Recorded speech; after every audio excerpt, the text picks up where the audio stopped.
네, 안녕하십니까? 이권석입니다.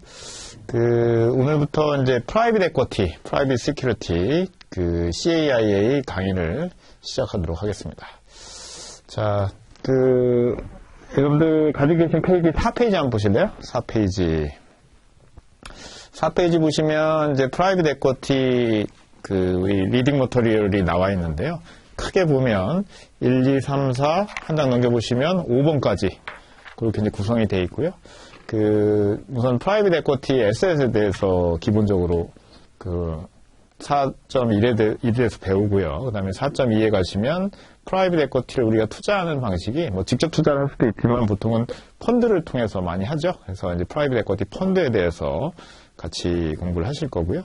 그 다음에 이제 프라이빗 에쿼티 펀드에 투자하는 것도 좀 까다롭고 또 어려운 문제이기 때문에 프라이빗 에쿼티 펀드 오브 펀드, 그렇죠? 프라이빗 에쿼티 펀드 오브 펀드, 프라이빗 에쿼티 펀드에 투자하는 또 펀드가 있습니다. 그렇게 이제 투자하는 방식이 있고, 자 그다음에 이제 프라이빗 에쿼티 투자는 에볼루션 오브 인베스팅, 그래서 다른 방법들이 또 나와 있고요. 그다음에 마지막으로 한 장 넘겨 보시면 프라이빗 크레딧 앤 디스트레스 뎃 해가지고 이 채권. 프라이빗 채권, 디스트레스 뎃 같은 경우에는 프라이빗 채권이긴 하지만 또 에쿼티 성격도 일부 가지고 있거든요. 그런 부분에 대해서 같이 공부를 해볼 겁니다. 그래서 시험 비중은 이제 11%에서 한 17% 정도 비중을 차지를 하고 있고요. 중요한 부분들 위주로 해서 저랑 같이 한번 공부를 해 보도록 하겠습니다.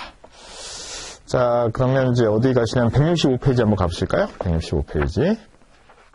자, 그러면 이제 165페이지 리딩 4.1입니다. 프라이빗 에쿼티 에셋에 대해서 에셋부터 공부를 한번 해보도록 하겠습니다. 자, 우리 이제 이 스웨이저 노트를 좀 공부를 하게 되면 좀 좋은 점이 이그젠 포커스하고요. 그 다음에 이런 것들이 좀 정리가 잘 돼 있죠. 그래서 요걸 중심으로 해서 이제 공부를 할 건데, 우리가 이제 프라이빗 에쿼티에 왜 투자를 하게 되냐? 우리가 이제 에쿼티 하면 결국은 주식이잖아요. 그죠? 가장 중요한 자산 중에 하나입니다. 근데 주식이 크게 보면 이제 퍼블릭 에쿼티가 있고요. 그 다음에 프라이빗 에쿼티가 있습니다.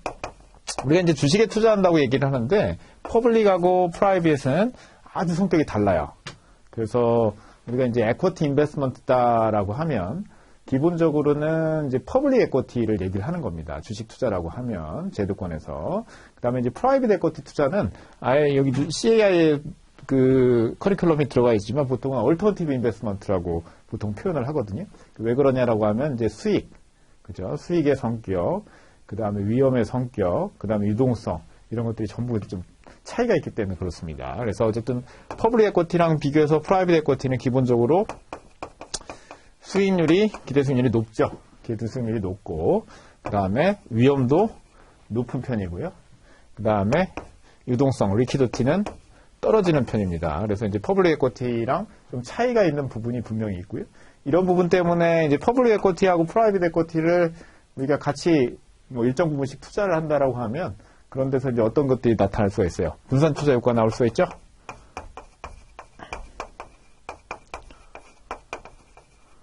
디버시피케이션 이펙트라고 하는데 이제 분산 투자 효과를 우리가 기대를 할 수 있다. 이렇게 이제 보시면 되겠습니다. 자, 그러면 이제 프라이빗 에쿼티 투자한다라고 하면 크게 이제 뭐가 있냐? 프라이빗 에쿼티. 우리 책에서 보면 이제 우리 크게 세 개를 이제 배울 겁니다. 첫 번째가 벤처 캐피탈이에요.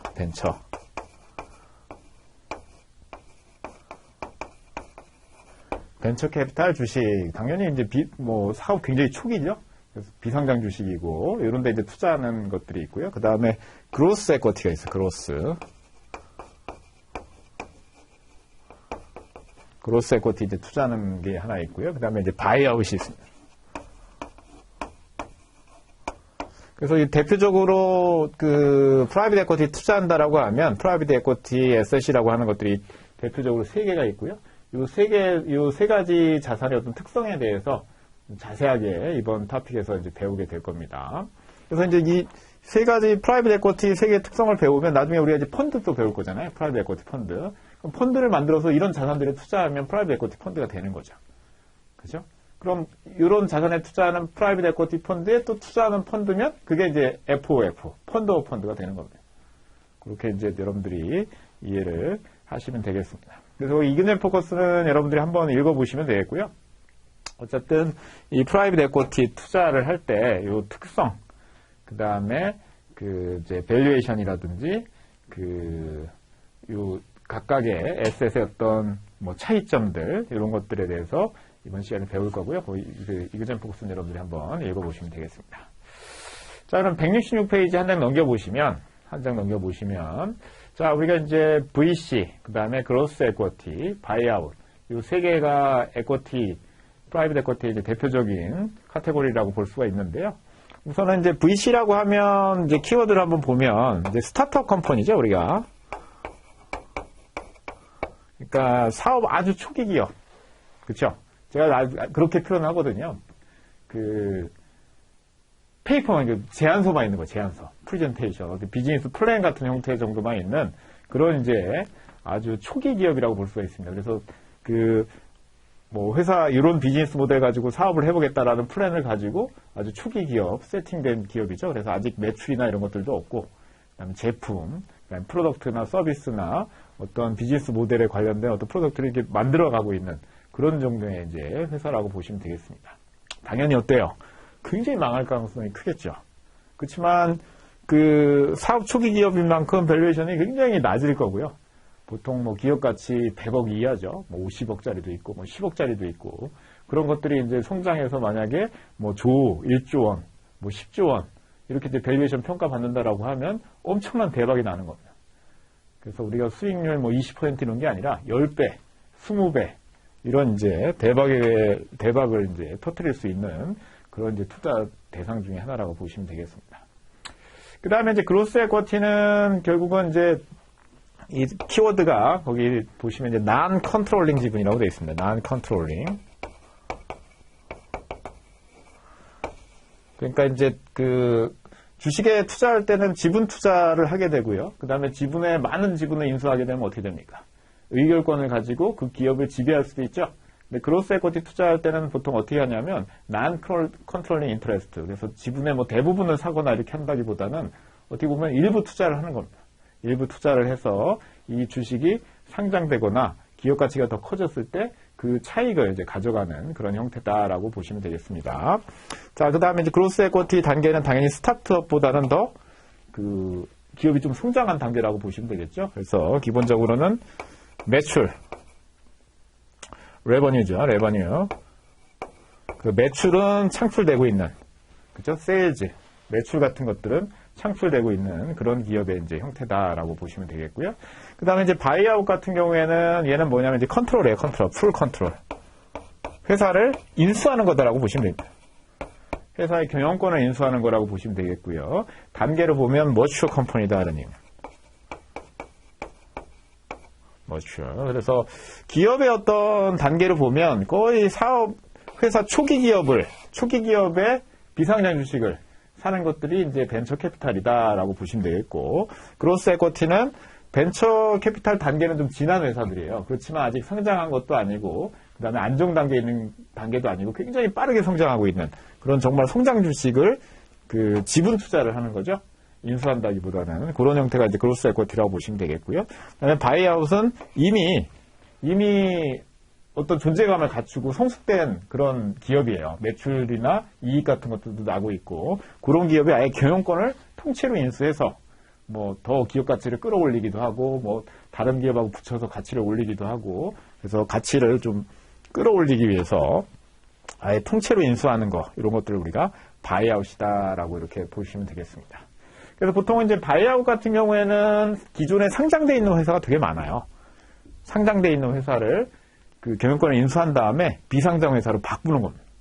그래서 프라이빗 에쿼티다 보통 그렇게 많이 얘기를 합니다. 그래서 비상장 회사로 바꾸면 이제 뭐가 좋냐라고 하면 상장하고 비상장 차이인데, 상장돼 있으면 사실은 외부 주주들의 그렇죠, 많은 주주들이 있다 보니까 감시도 많이 받고 여러 가지 레귤레이션을 지켜야 되는 그런 부분들이 있습니다. 그래서 단기적인 좀 주가에 좀 집착해야 되고 그런 것들이 있는데, 비상장으로 하게 되면 과감한 의사결정을 빨리빨리 좀 할 수 있고요. 그다음에 단기 주가에 연연하지 않고 기업 가치를 좀 극대화하는 데 초점을 맞출 수 있기 때문에 기업의 어떤 큰 변화나 이런 것들을 이끌기에는 상장회사보다는 비상장회사가 좀 더 빠르게 움직일 수 있다라고 볼 수 있겠죠.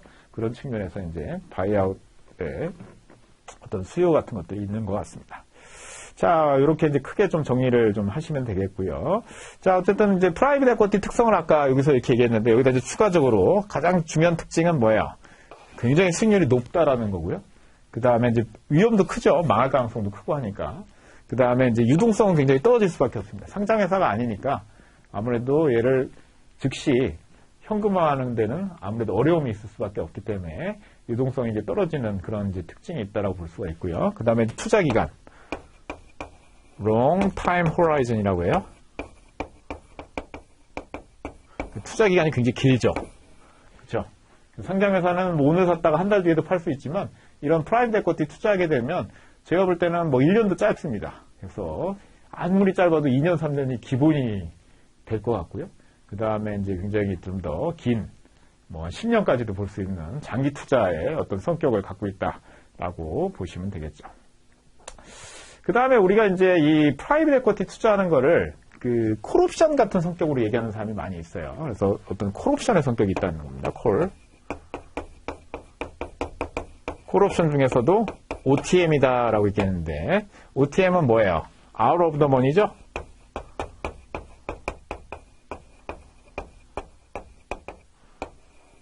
그래서 이제 콜옵션의 이제 성격은 뭐냐면 이렇게 되는 거죠. 이렇게 콜옵션에.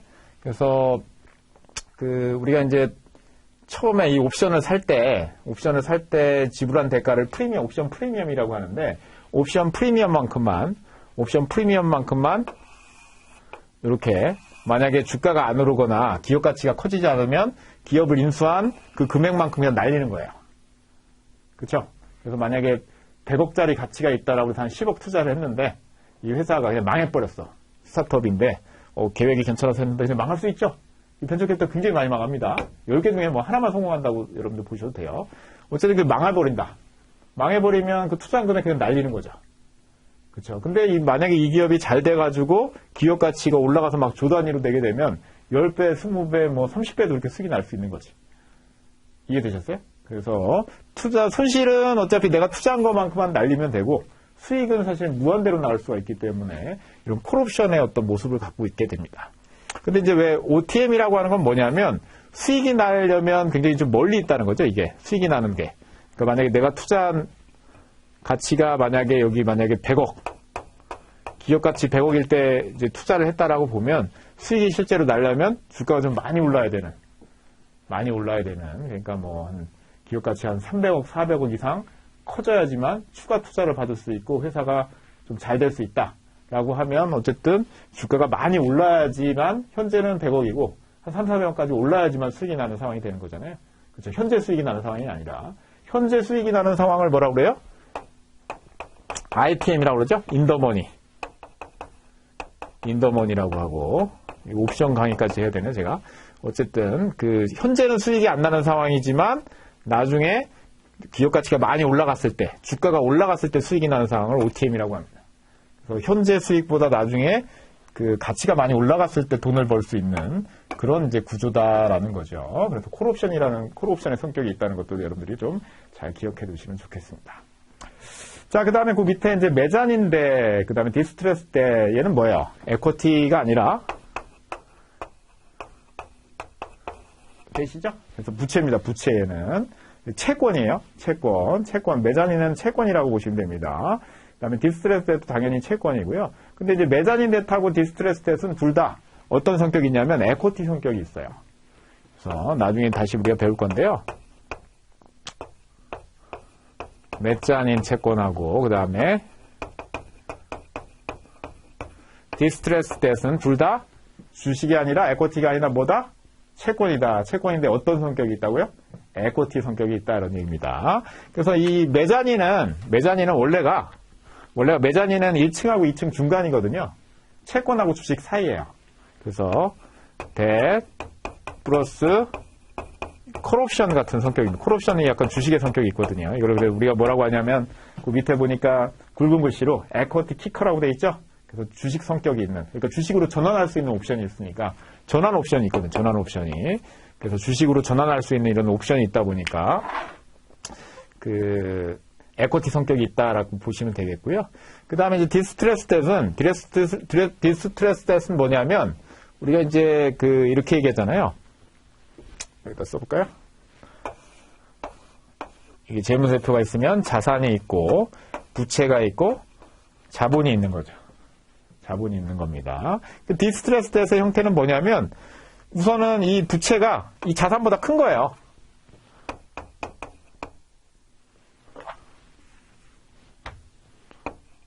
부채가 자산보다 큰 상태예요. 부채가 자산보다 크면 어떻게 됩니까? 이 부채의 성격은 이제 그림으로 그려보면 회사 가치, 이게 회사 가치예요. 회사 밸류, 회사의 가치가 아무리 커지건 간에 사실은 일정한 만약에 부채가 100억이다. 100억이에요. 그러면 기업 가치가 1000억이 되든 2000억이 되든 1조가 되든 부채 가치가 변하진 않죠. 그렇죠? 그냥 100억에다 이자 받는 거예요. 회사가 아무리 잘 되건 나는 그냥 100억에다 이자 받으면 돼. 근데 문제는 뭐냐? 회사가 만약에 자산보다 부채 망해가지고 회사 자산보다 부채가 커졌어. 그럼 어떻게 되는 겁니까? 회사가 50억밖에 안 되는데 부채가 100억 있으면 어떻게 됩니까? 이 빚 다 못 받겠죠? 그렇죠? 그러니까 회사 가치가 만약에 100억보다 만약에 낮아지게 되면 자산이 100억보다 낮아지게 되면 부채 가치가 떨어져요. 이렇게. 그러니까 50억밖에 안 되면 부채도 50억밖에 안 되잖아요. 그렇죠? 그러니까 주식처럼 주식은 주가가 올라가면 가치가 올라가고 주가가 떨어지면 가치가 떨어지는 거잖아요. 원래 채권은 일정해야 되는데 이렇게 주식처럼 가치가 올라가면 가치가 올라가고 가치가 떨어지면 떨어지게 되죠. 무슨 얘기예요? 채권이 주식 같은 성격을 갖게 된 거예요. 왜? 자산이 부채보다도 작아졌기 때문에 회사가 망조가 들어가죠. 이해되셨나요? 그래서 디스트레스 댓은 에쿼티의 성격이 있다 이겁니다. 에쿼티의 성격. 실제로 이런 이제 부채들은 어떻게 됩니까? 이렇게 회사가 이렇게 되면 거의 망하잖아요. 그냥 망하는 방법이 있고 안 망하려면 어떻게 돼요? 구조조정을 하든지 뭘 해야 되겠죠. 그래서 리퀴데이션, 청산을 할 거냐 아니면 리오거나이제이션, 기업 회생 절차에 들어갈 거냐를 결정을 해야 되는데 구조조정을 할 거냐 결정해야 되는데 구조조정하면 이런 것들은 또 출자 전환이 돼서 또 내려오게 돼요. 자본으로 바뀔 수도 있죠. 그것 때문에 에쿼티 성격이 있다라고 얘기할 수도 있지만 부채보다 자산이 작아지면 이런 기업 가치에 따라서 그 가치가 커지기도 하고 작아지기도 하는 에쿼티 성격을 갖게 된다라고 보시면 되겠습니다. 자, 그 다음에 이제 굵은 글씨 위주로 해서 레버리지론. 레버리지론은 이제 뭐냐면 이것도 뒤에 또 자세하게 나와요. 간단하게만 보는 겁니다, 이게. 그래서 푸어 크레딧이라고 되어 있죠. 투기 등급 채권, 투기 등급 그 대출이라고 보시면 됩니다. 투기 등급 대출도 채권이니까요. 대출 채권이라고 보시면 되고요. 그 다음에 보통은 담보가 있죠. 담보. 리엔이라고 얘기를 하는데 담보가 있는 투기 등급 채권이다라고 이제 보시면 되고요. 뒤에 이제 다시 공부를 한번 해보도록 하겠습니다. 자, 그래서 기초 용어를 이렇게 좀 한번 같이 공부를 해봤고요. 자, 여기서 뭘 기억해야 됩니까? 프라이빗 에쿼티의 특징. 하이 리스크, 하이 리턴, 리퀴디티 떨어지고, 롱 타임 호라이즌, 오랫동안 투자를 해야 되고요. 그 다음에 VC, 그 다음에 그로스 에쿼티, 그 다음에 바이아웃, 세 가지 형태가 대표적인 형태다라는 부분을 기억하시면 되겠습니다. 자, 그 다음에 거기 페이지 166페이지 보시면 에로 4.1.2 보시면 Demonstrate knowledge of pre-IPO Private Equity Investing 이렇게 되어 있죠. 그래서 우리가 Private Equity Investing 뭡니까? 벤처 캐피탈, 그로스 에쿼티, 바이아웃에 투자하게 되면 보통 투자를 하면 결국은 회수를 해야 되잖아요. 그 회수를 어떻게 할 거냐? 결국은 핵심이 뭡니까? IPO죠. IPO. 가장 일반적인 투자 엑시트의 방법입니다. 그래서 엑시트 방법이고요. 사실은 요즘에는 이제 IPO도 있지만 그 세컨더리 마켓, 프라이빗 에코티의 세컨더리 마켓이 커지고 있다라고 하죠. 세컨더리 마켓은 뭐예요? 프라이빗 에코티를 또 프라이빗 에코티를 그냥 파는 거예요. 그래서 유동성은 떨어지지만 또 프라이빗 에코티 시장이 크다 보니까 프라이빗 에코티만 투자하는 사람들이 늘어나게 되면 어떻게 됩니까? 이 서로 또 팔 수 있죠. 그런 이제 세컨더리 마켓이 또 커지고는 있습니다. 근데 기본적으로는 이 IPO를 목표로 해서 그 투자를 진행한다라고 보시면 되겠죠. 자, 그래서 그 167페이지에 피겨 1을 가지고 한번 정리를 해보면, 자, 그래서 벤처 캐피탈, VC, 그로스 에쿼티, 바이아웃을 세 개를 한번 비교해보면, annual revenue 이렇게 돼 있죠. 그래서 당연히 레버뉴는 뭐가 제일 작겠어요? 벤처 캐피탈이 제일 작죠. 없을 수도 있어요. 아예 매출이 없을 수도 있어요. 거의. 매출 거의 굉장히 작을 수도 있습니다. 그 다음에 이제 그로스 에쿼티, 바이아웃은 당연히 그 벤처 캐피탈보다 클 거고요. 바이아웃은 훨씬 더 클 수도 있어요. 이미 매출이 안정된 기업이기 때문에 그럴 수 있고요. 당연히 자산도 벤처 캐피탈은 거의 자산이 없죠. 사람만 앉아 있어요. 회사 가보니까 뭐만 있어요? 컴퓨터하고 사람만 앉아 있어요. 그 다음에 또 이런 회사 특징은 뭐예요? 회사는 또 멋지게 꾸며놨어. 그렇죠. 요즘에 우리 힘들게 회사에서 퇴근할 때마다 느끼는 거 뭐예요? 무슨 스타트업 우리 회사의 뭐 복지제도 뭐 하면서 뭐 제주도에서 근무해요. 그 다음에 뭐 출근을 뭐 어디서 해요. 막 하면서 뭐 복지는 또 뭐가 있어요. 뭐 비행기 값을 지원해줘요. 막 그런 거예요.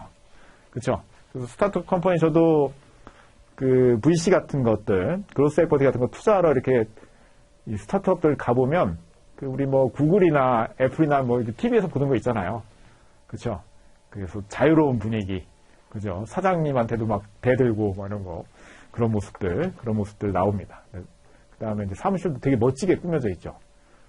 투자자들이 보면 어쨌든 저거 꾸밀 시간에 돈을 더 벌지 이런 생각을 할 수도 있는데 어쨌든 사람이 제일 중요해요.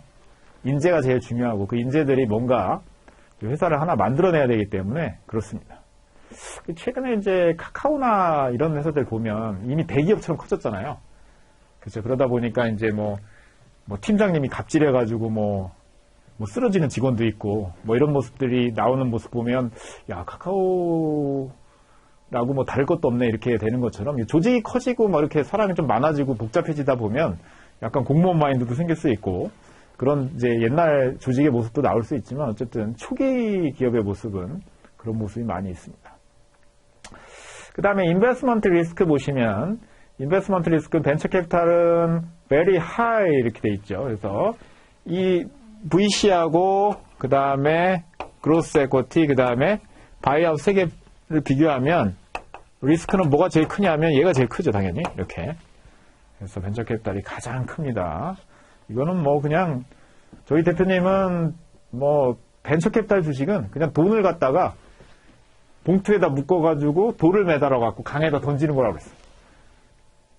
그 끈이 풀려가지고 돈이 떠오르면 돈 찾아오는 거고 아니면 그냥 돈 날리는 거다. 그러니까 이제 그만큼 위험하다라는 얘기를 이제 한 거죠. 그로스 에쿼티만 해도 좀 낫죠. 왜냐하면 이제 비즈니스 모델 단계에 지나서 매출이라도 만들어져 있다 보니까 이익이 크게 나면 이제 대박이 날 수도 있지만 또 망할 수도 있긴 있지만 어쨌든 벤처 캐피탈보다는 좀 나은 상황이 그로스 에쿼티긴 합니다. 바이아웃은 상대적으로 위험이 상당히 작을 수 있어요. 사실은 그 바이아웃의 대상이 되는 기업들은 이미 매출하고 이익이 좀 나는 회사가 좀 많습니다. 그래서 어떻게 보면 좀 구조조정 같은 걸 해서 돈을 이제 벌어보겠다라는 거고, 이 바이아웃은 사실은 회사만 놓고 보면 망할 수가 없는 기업이 대부분이에요. 그러면 이제 뭐가 망하는 거냐? 투자가 망하는 거죠. 회사가 매출도 있고 이익도 있는 만큼 공짜로 살 수 있는 건 아니잖아요. 당연히 그거만큼의 돈을 지불하고 이거보다 더 회사 가치가 올라간다라고 하고 샀는데 기업 가치가 더 올라가지 않으면 돈을 잃는 그런 상황이지 회사가 망하는 상황은 대부분은 아닙니다. 그런 부분을 좀 이해를 하시면 되겠습니다. 그러니까 투자의 위험이 없는 건 아닌 거죠. 회사가 안전하다는 거하고 내가 돈을 버는 거하고는 천지 차이기 때문에 여러분들 이해를 좀 잘 하셔야 됩니다. 매출도 있고 이익도 나는 기업인데 뭐가 위험하냐? 투자가 위험한 거죠. 그죠? 내가 위험한 겁니다. 그 안에는 위험하지 않아요. 그걸 좀 잘 이해하시면 될 것 같습니다. 자, 그 다음에 인베스트먼트 컨트롤은 VC는 여기 이제 VC는 어떻게 보면 좀 상당 부분 지분을 좀 투자해서 경영에 간섭을 하게 돼 있죠. 그래서 팀 어프로치다 이렇게 돼 있습니다. 보통은 이제 VC를 투자하게 되면 그 회사의 이사로 그 사회이사나 뭐 사내이사나 이렇게 보통 선임을 하죠. 펀드에서. 그래서 이제 VC에 크게 투자를 하게 되면 회사 경영에 대해서 뭐 간섭이라기보다는 조언도 하고요. 실제 좀 도와주고, 왜냐하면 회사가 초기 회사다 보니까 도움도 주고, 그 다음에 또 잘못할 수도 있는 거를 어떻게 보면 좀 통제도 해주고, 그런 쪽에 이제 같이 살아남아야 되니까 그렇게 이제 좀 간다라고 보시면 되겠고요. 그 다음에 그로스 에쿼티는 경영 간섭까지는 안 하고, no change in control이라고 되어 있죠? 그러니까 경영 간섭까지는 안 하고, 어떻게 보면 지분 투자만 한 거예요. 돈만 벌겠다. 돈 투자했으니까 잘해가지고, 기존에 했던 것처럼, 스타트업에서 안 망하고 여기까지 온 건 대단한 거죠. 기존에 했던 것만 이 상태만 잘 유지해라. 그러면 이제 대박 난다. 그래서 이제 지분 투자만 한 거고, 여기는 이제 컨트롤입니다. 여기는 완전히 회사를 인수를 해가지고, 기업 가치를 끌어올려 보겠다고 한 거니까 이 차이를 좀 느끼시면 되겠고요. 당연히 수익률은 리스크가 이렇게 된 것만큼 수익률도 이렇게 높겠죠. 그래서 IRR 연수익률로 30%, 60%씩 이렇게 되는 거고요. 그 다음에 30%씩 10년이면 10배 정도 나거든요. 그죠? 그래서 60%면 뭐 20배 날라나요? 어쨌든 이제 수익률이 엄청나게 높죠. 벤처 캐피탈은. 그 다음 그로스 에쿼티는 그거보다는 좀 낮고요. 그래도 얘도 대박 날 수 있고, 그 다음에 바이아웃은 상대적으로 조금 더 안정적이긴 하지만 얘도 뭐 기업 가치를 크게 끌어올리면 돈을 크게 벌 수 있습니다. 투자 기간은 당연히 벤처 캐피탈이 가장 길 겁니다. 벤처 캐피탈이 가장 길 거고, 그 다음에 그로스 에쿼티, 바이아웃 그렇게 이제 보시면 되겠죠. 그래서 업사이드 포텐셜 보시면 거기 5%, 20%가 아니라 폴드죠, 폴드. 폴드는 몇 배 이런 뜻입니다. 그래서 20배, 5배, 그 다음에 3배, 8배, 2배, 5배. 그래서 당연히 벤처 캐피탈이 가장 높은 수익률을 가져가는 걸 알 수 있습니다. 그래서 캐피탈 돈 갖다가 우리가 여기다 투자하면 그 돈 갖다 뭐 할 거냐. 여기는 제품 개발해야 돼요. 이거 지금 없거든요. 이거 아이디어만 있는 거잖아요. 야, 이거 하면 돈 벌 것 같지 않냐? 그렇죠? 우리가 무슨 뭐 집에 청소해주는, 요즘 청소하기도 싫은데 청소 대신해주는 그런 서비스 앱으로 만들면 돈 벌 것 같지 않냐? 그걸 이제 만드는 거예요. 돈 대주면 이런 거. 그 다음에 이제 두 번째는 얘는 expand revenue. 그래서 매출을 증가시키는 거. 그렇죠? 매출을 증가시키는 거. 이미 이제 만들어지고 있는 매출을 폭발적으로 증가시키는 게 이제 목표고. 그 다음에 얘는 earning growth 이렇게 돼 있네요. 그래서 이익이 나고 있는데 이익 성장을 더 높이는 거지. 돈은 버는데 10억밖에 못 벌어. 10억. 매력이 없어. 그렇죠? 왜 산 거예요? 얘를 20억, 30억, 이렇게 40억 이렇게 바꿀 수만 있으면 기업 가치를 몇 배로 올릴 수 있거든요. 그래서 보통은 이제 회사가 뭐 한 20년, 30년 이렇게 돼가지고 이렇게 하다 보면 어떻습니까? 이제 경영자가 공격적인 어떤 경영 마인드도 잃어버릴 수 있고 나이도 들 수도 있죠. 그럼 뭐 자녀가 물려받는다든지 새로운 경영자가 있어서 쭉쭉 이렇게 회사가 나가면 좋은데 그렇지 않은 기업들 있잖아요. 그렇죠? 그렇지 않은 기업들을 보통 인수를 해서 새로운 회사로 좀 바꾸는 거 이런 것들이 이제 바이아웃의 모습이다라고 보시면 되겠습니다. 자, 요거 이제 요 테이블 한번 좀 잘 보시면 이미 했던 얘기들 다시 하는 거고요. 이제 벤처 캐피탈부터 세부적으로 좀 살펴보도록 하겠습니다. 벤처 캐피탈. 자, 168페이지. 자, 거기 에로 4.1.3 보시면 demonstrate knowledge of venture capital 이렇게 되어 있습니다. 벤처 캐피탈 우리가 큰 특징은 봤죠? 조금 더 세부적으로 한번 더 공부를 한번 해보자 이런 얘기입니다. 자, 거기 including에서 까만 점들이 네모 박스들이 여러 개 나와 있는데 그 밑에 이제 하나씩 정리가 된 거예요.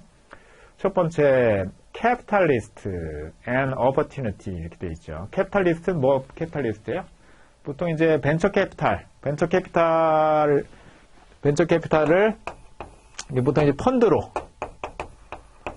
펀드로 만들어서 이 벤처 캐피탈을 운영하는 펀드 매니저를 보통 벤처 캐피탈리스트라고 얘기를 하죠. 벤처 펀드 매니저입니다. 그리고 우리가 뒤에 PF 볼 때 그 벤처 캐피탈 GP라고 얘기가 하거든요.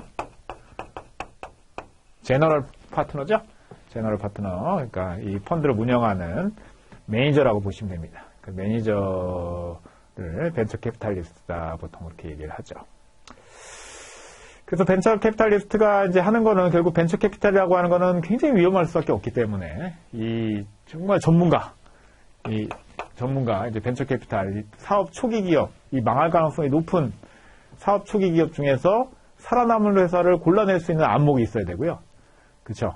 그 다음에 그냥 골라만 내는 게 아니라, 그러니까 어떻게 보면 어떤 게 잘할 거냐를 그냥 찾는 능력만 있는 게 아니라 걔를 살아남도록 만들어주는 역할이 있는 거야. 그게 굉장히 중요한 겁니다. 그래서 액티브 롤이라고 해요.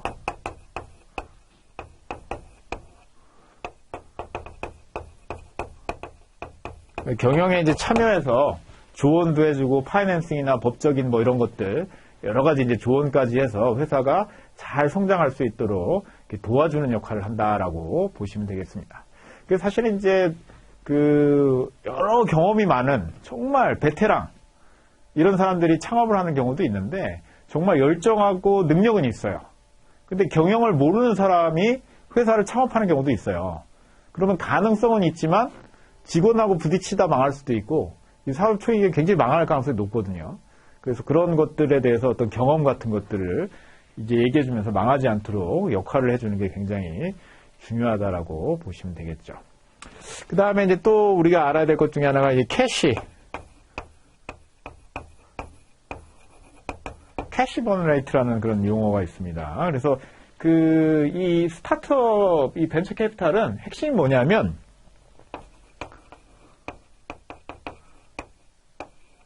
네가티브예요, 네가티브 캐시플로우. 이익이나 캐시플로우가 마이너스예요. 없어.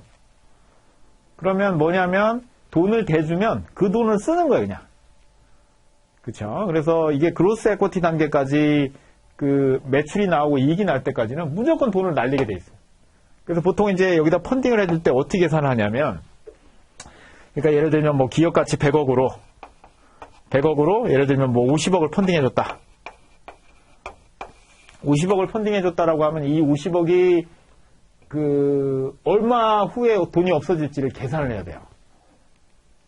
보니까 지금은 사람이 4명밖에 없어.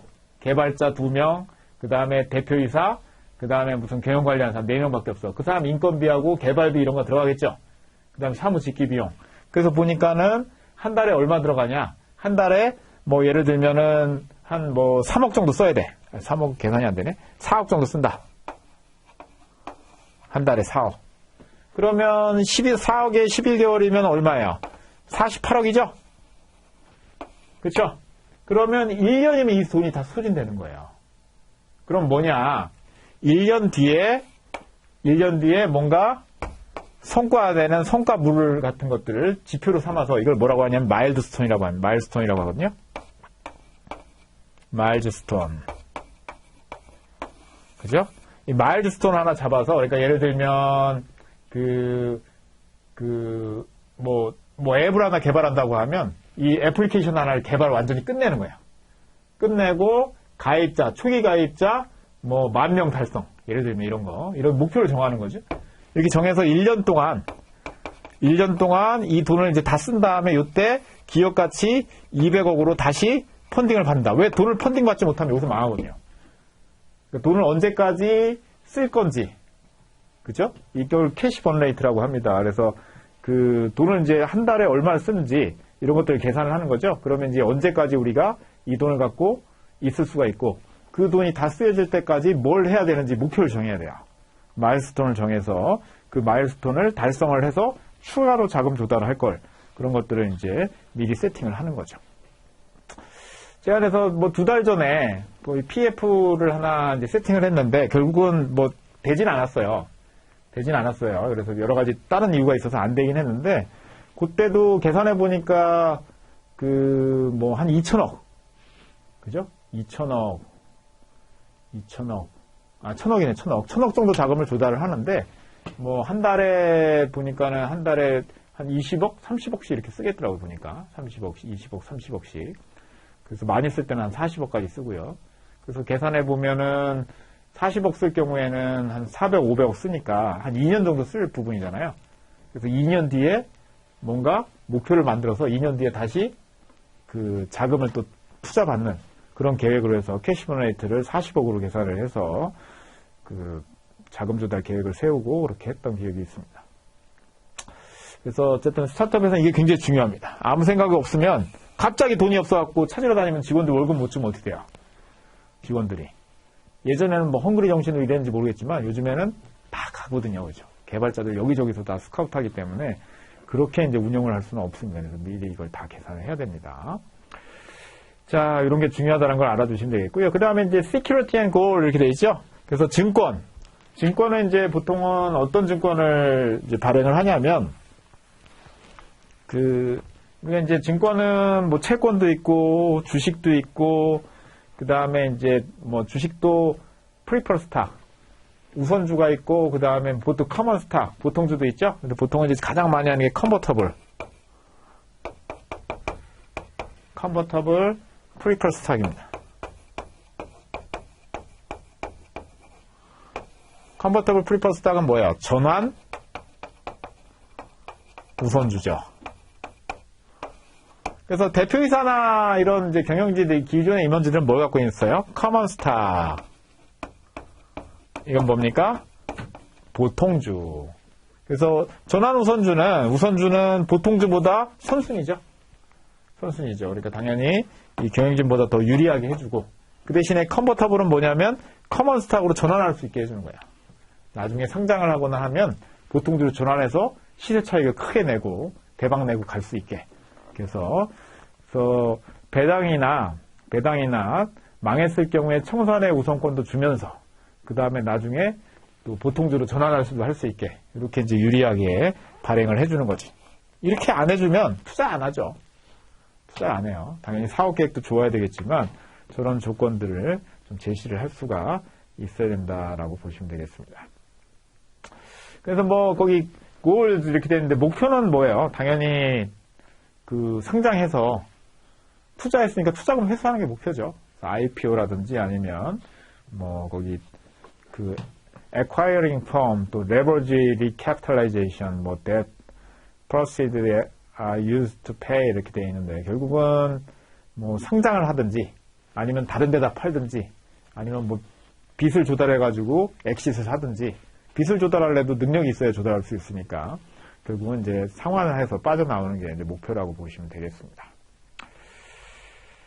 자, 그 다음에 이제 거기 169페이지 보시면 payout, similarities to option 이렇게 되어 있습니다. 그래서 뭐라고 아까 말씀드렸어요? 콜 옵션 성격이 있다라고 말씀드렸죠? 이렇게 예를 들면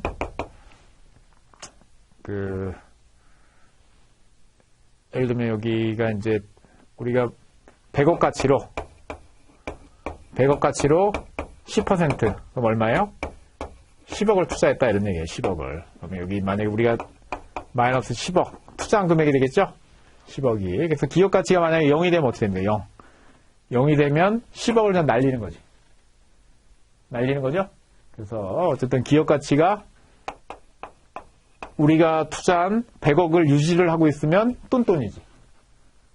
그렇죠? 그럼 뭐 한 3년 지났는데 회사가 망하진 않았어. 근데 가치가 하나도 증가 안 했어. 그럼 어떻게 돼요? 우리 거 10% 집은 10% 주면 10억이 있는데 10억에 사갈래? 그러면 사가는 사람이 있겠죠. 아직 안 망했으니까. 어쨌든 100억 가치는 있으니까. 이해됐어요? 그쵸. 근데 만약에 이게 이제 50억밖에 안 된다라고 하면, 야, 니네 거, 10억에는 절대 못 사고 5억 정도면 살게. 이렇게 할 거고요. 근데 이제 이 회사가 잘 돼서 만약에 1000억 가치로 올라갔다. 그럼 어떻게 되는 겁니까? 그러면 1000억 가치에 10% 지분이니까 이 10억의 가치는 100억까지 올라간 거죠? 이해되셨어요? 그래서 이렇게 가치가 올라가면 쭉 올라가는 이런 콜옵션의 모양을 갖는다라고 보시면 되겠습니다. 자, 그래서 20 베거라는 표현이 있네요. 폴드.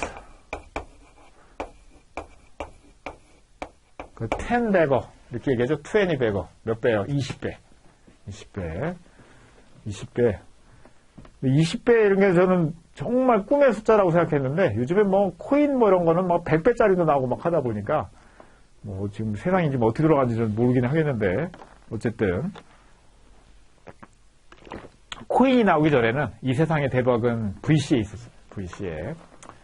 그래서 이제 그 큰 망할 가능성도 크지만 그만큼 이제 큰 가능성이 여기 있었죠.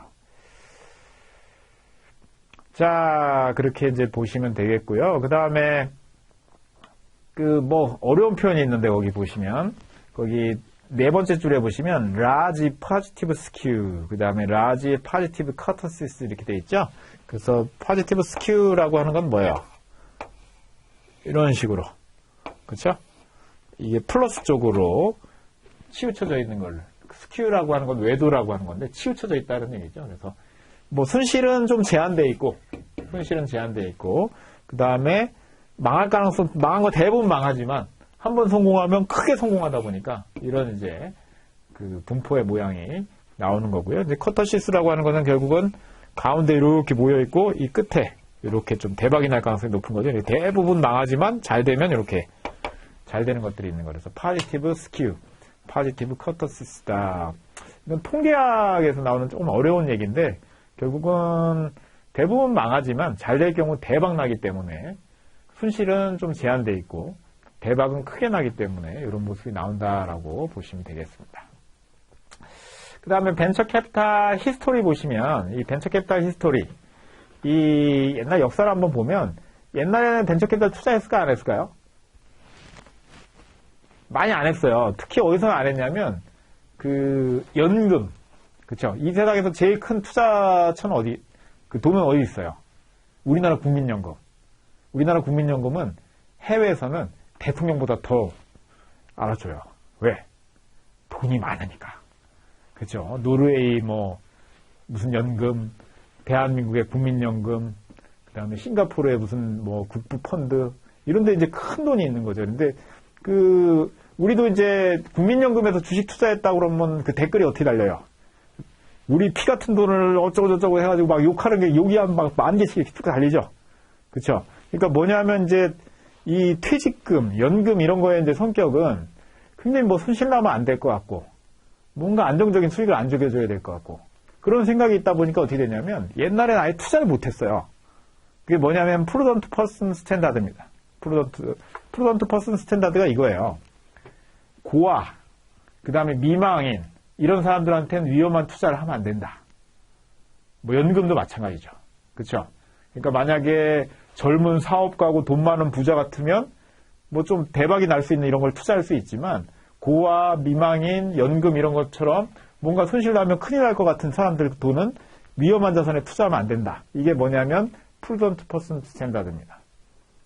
근데 이게 이제 1979년 이후에 뭐가 만들어졌냐면 포트폴리오 이론이 만들어요. 포트폴리오.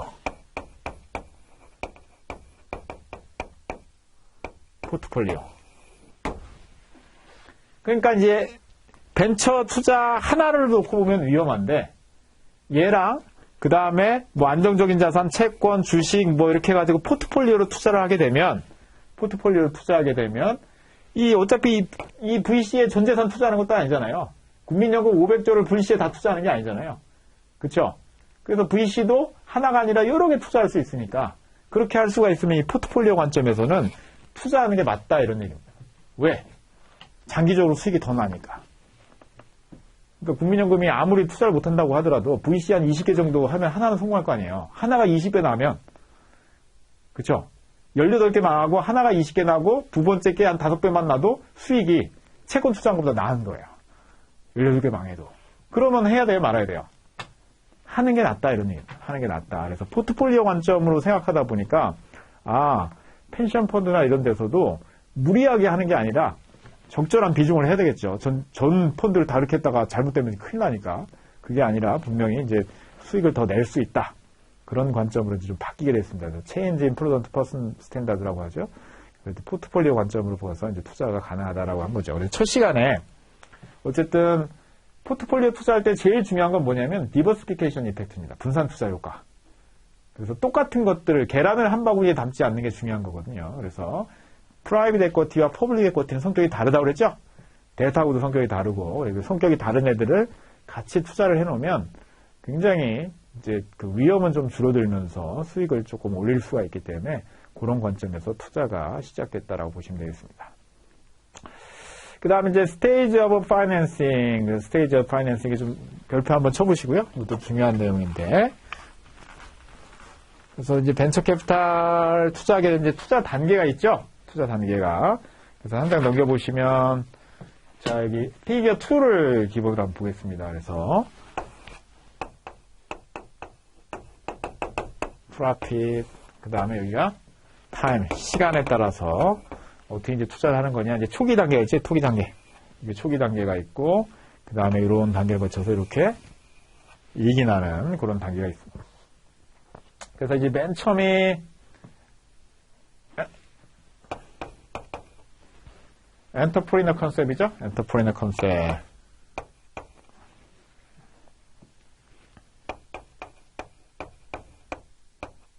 자, 그래서 어떻게 보면 여기는 뭐예요? 그 창업자가 어떻게 하는 겁니까? 자기 돈 5천만 원 넣어가지고 만드는 그런 단계라고 보시면 되겠죠. 그래서 이제 사람들 투자 아이디어에서 제안서를 만들고 자기랑 같이 사업할 사람들 찾고, 그죠? 그렇게 해서 이제 사무실 빌리고 이렇게 하면 어떻게 됩니까? 수익이 나요, 안 나요? 월급만 나가겠죠? 월급만 나가고 사무실 임대료 나가고 이런 단계라고 이제 보시면 되겠고요. 그 다음에 이제 여기가 이제 뭐냐면 그 엔젤 인베스팅이에요. 엔젤 인베스팅. 엔젤 인베스팅은 알파 테스트라고 합니다.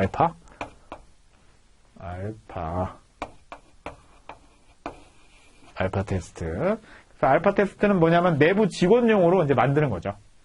그러니까 뭐 예를 들면 앱을 하나 만들었다. 그죠? 뭐 가사 도우미들을 연결해주는 앱, 그죠? 그런 앱을 하나 만들었어요. 그러면 이 앱에 내부 직원들이 가서 한번 가서 신청을 하면 뭐 필요한 사람 시간대로 이제 매칭을 해준다든지 이게 실제로 되는 거냐?